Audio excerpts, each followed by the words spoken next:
Lições bíblicas. A Igreja em Jerusalém. Doutrina, comunhão e fé. A base para o crescimento da Igreja em meio às perseguições. Lição 4. Uma Igreja cheia do Espírito Santo. Texto áureo. E, tendo orado, moveu-se o lugar em que estavam reunidos. E todos foram cheios do Espírito Santo, e anunciavam com ousadia a palavra de Deus. Atos, capítulo 4, versículo 31. Verdade prática. Uma igreja cheia do Espírito Santo suporta aflições, ora com poder e ousa no testemunho cristão. Leitura bíblica em classe. Atos, capítulo 4, versículos de 24 a 31. E, ouvindo eles isto, unânimes levantaram a voz a Deus e disseram: Senhor, Tu és o Deus que fizeste o céu, e a terra, e o mar e tudo o que neles há, que disseste pela boca de Davi, teu servo. Porque bramaram os gentios, e os povos pensaram coisas vãs. Levantaram-se os reis da terra, e os príncipes se ajuntaram a uma, contra o Senhor e contra o seu ungido. Porque verdadeiramente contra o teu santo Filho Jesus, que tu ungiste, se ajuntaram, não só Herodes, mas Pôncio Pilatos, com os gentios e os povos de Israel, para fazerem tudo o que a tua mão e o teu conselho tinham anteriormente determinado que se havia de fazer. Agora, pois, ó Senhor, olha para as suas ameaças, e concede aos teus servos que falem com toda a ousadia a tua palavra, enquanto estendes a tua mão para curar, e para que se façam sinais e prodígios pelo nome de teu santo Filho Jesus. E, tendo orado, moveu-se o lugar em que estavam reunidos, e todos foram cheios do Espírito Santo, e anunciavam com ousadia a palavra de Deus. Introdução. Nesta lição, veremos como uma igreja cheia do Espírito Santo se comporta. A partir do capítulo 4, versículos de 24 a 31, do livro de Atos dos Apóstolos, encontramos uma das principais marcas que caracterizam a Igreja de Jerusalém: a perseverança. Uma igreja perseverante é capacitada para dar testemunho de sua fé, mesmo que em meio ao fogo da provação. Essa igreja suporta as provações porque é cheia do Espírito. Por causa do Evangelho, ela renuncia seu próprio bem-estar e não aceita ficar na zona de conforto. Na verdade, sem a capacitação do Espírito, o corpo de Cristo não suporta as provas para cumprir sua missão no mundo. Outra marca uma igreja cheia do Espírito Santo é a sua capacidade de orar com poder e, por isso, impactar o mundo ao seu redor. Essa oração fortalece a igreja, capacita-a a testemunhar de maneira eficaz. Da mesma forma, uma igreja cheia do Espírito Santo é marcada pela ousadia para proclamar o Evangelho com poder e, por isso, se tornar relevante para o mundo.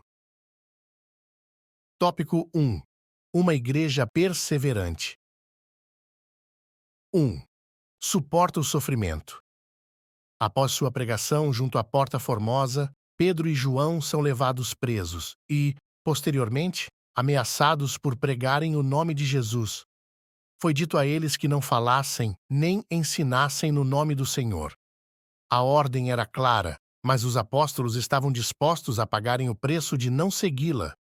Eles suportariam tudo por amor a Jesus. Agiam com perseverança. Isso só foi possível porque Pedro, que falava por si e pelos demais apóstolos, havia sido cheio do Espírito Santo. O tempo verbal do grego, usado no versículo 8, tendo sido cheio, demonstra que o apóstolo, que já havia sido batizado no Espírito Santo, no Pentecostes, foi revestido novamente do poder do alto. Uma igreja continuamente cheia do Espírito suporta as provas e o sofrimento. 2. Não negocia seus valores. Quando a classe sacerdotal intimou os apóstolos e lhes deram ordem expressa para que eles não falassem nem ensinassem no nome de Jesus, a resposta dos apóstolos foi: julgai vós se é justo, diante de Deus, ouvir-vos antes a vós do que a Deus. Em outras palavras, Os apóstolos afirmaram que não negociariam a sua fé. Não abririam mão dos valores da fé que haviam recebido, pois eles são inegociáveis. Uma das marcas de uma igreja que perdeu ou está perdendo o poder do Espírito é a sua aceitação de princípios e práticas que afrontam as Escrituras. 3. Está convicta de sua fé. Uma igreja cheia do Espírito Santo está convicta de sua fé. Não se apoia em suposições, mas em fatos. Os primeiros cristãos não apenas ouviram sobre Deus, mas também testemunharam suas obras. Quando Filipe pregou em Samaria, os samaritanos se convenceram porque ouviam e viam os sinais que Filipe fazia. Alguém já disse que Deus é plenamente obedecido no céu porque lá ele é visto, enquanto na terra, muitas vezes, é desobedecido por ser apenas ouvido. No entanto, a igreja cheia do Espírito não apenas proclama a palavra, mas também manifesta a obra de Deus. Jesus foi poderoso tanto em palavras quanto em obras. Sinopse 1. A igreja primitiva enfrentou perseguições, mas permaneceu firme na fé e na missão. Tópico 2. Uma igreja que ora com poder. 1. Orando com propósito. Observamos na oração do capítulo 4, versículos de 24 a 30 de Atos dos Apóstolos, que os crentes oram para que Deus seja glorificado por meio de um evangelismo de poder. Eles oraram com um propósito e, por isso, foram específicos. Não foi, portanto, uma oração vaga. Nela, eles oraram para que Deus exercesse a sua soberania e agisse por meio deles, dando-lhes poder para testemunhar do Senhor Jesus. Nesse sentido, o propósito da oração foi para que Deus fosse glorificado na resposta. 2. Orando em unidade. E, ouvindo eles isto, unânimes, levantaram a voz a Deus. A concordância de Strong explica que a palavra unânimes vem do termo grego homotimadon, que significa um grupo de pessoas agindo com o mesmo propósito e em total harmonia. Isso mostra que havia unidade e concordância na oração. Uma igreja cheia do Espírito Santo é unida. Ela sabe respeitar as diferenças e entende que unidade não significa que todos são iguais. No meio da igreja, há crentes mais experientes e outros que ainda estão aprendendo. Há aqueles que são maduros na fé e há os que ainda estão amadurecendo na caminhada cristã. Mas nada disso impede que a igreja se una em oração, buscando a Deus com o mesmo propósito. 3. Orando fundamentada na palavra de Deus. Ao orarem, os crentes citaram os Salmos, capítulo 2, versículos 1 e 2, que disseste pela boca de Davi, teu servo, por que bramaram as gentes e os povos pensaram coisas vãs? Não basta orar. É preciso orar, tomando por base a palavra de Deus. Orar fundamentado na palavra é orar crendo e afirmando as suas verdades. Uma oração feita fora da palavra de Deus não terá nenhuma garantia de ser respondida porque ele vela pela sua palavra, para a cumprir. Não há dúvidas de que a falta de fundamentação bíblica pode estar por trás do fracasso na vida de oração. Sinopse 2.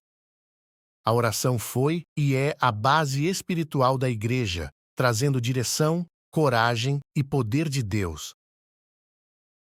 Tópico 3.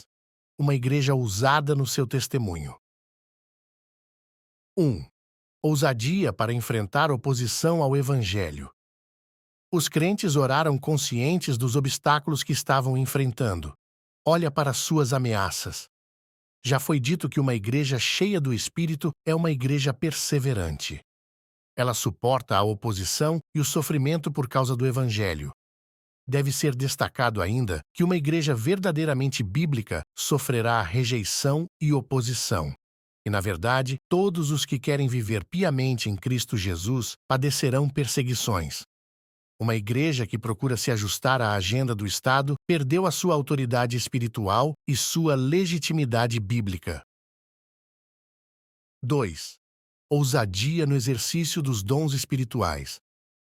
O evangelista nos informa que, tendo eles orado, todos foram cheios do Espírito Santo. No ensino de Lucas, o enchimento do Espírito está diretamente relacionado à prática dos dons espirituais na igreja cristã.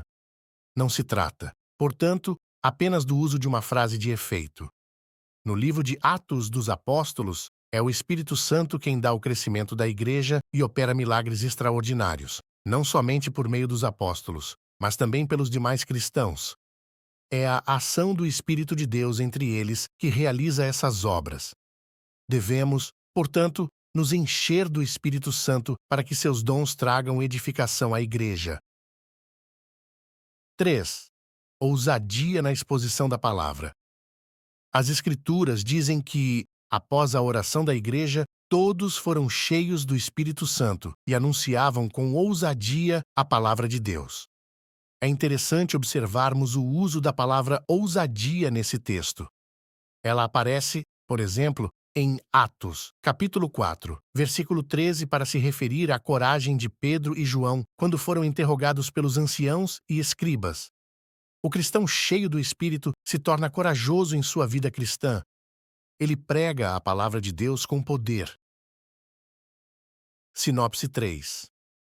Movida pelo Espírito Santo, a igreja anunciava o Evangelho com ousadia, sem temer oposição. Conclusão. Nesta lição, vimos o que caracteriza, de fato, uma igreja pentecostal. Suas características se tornam visíveis e estão diretamente associadas à plenitude do Espírito Santo.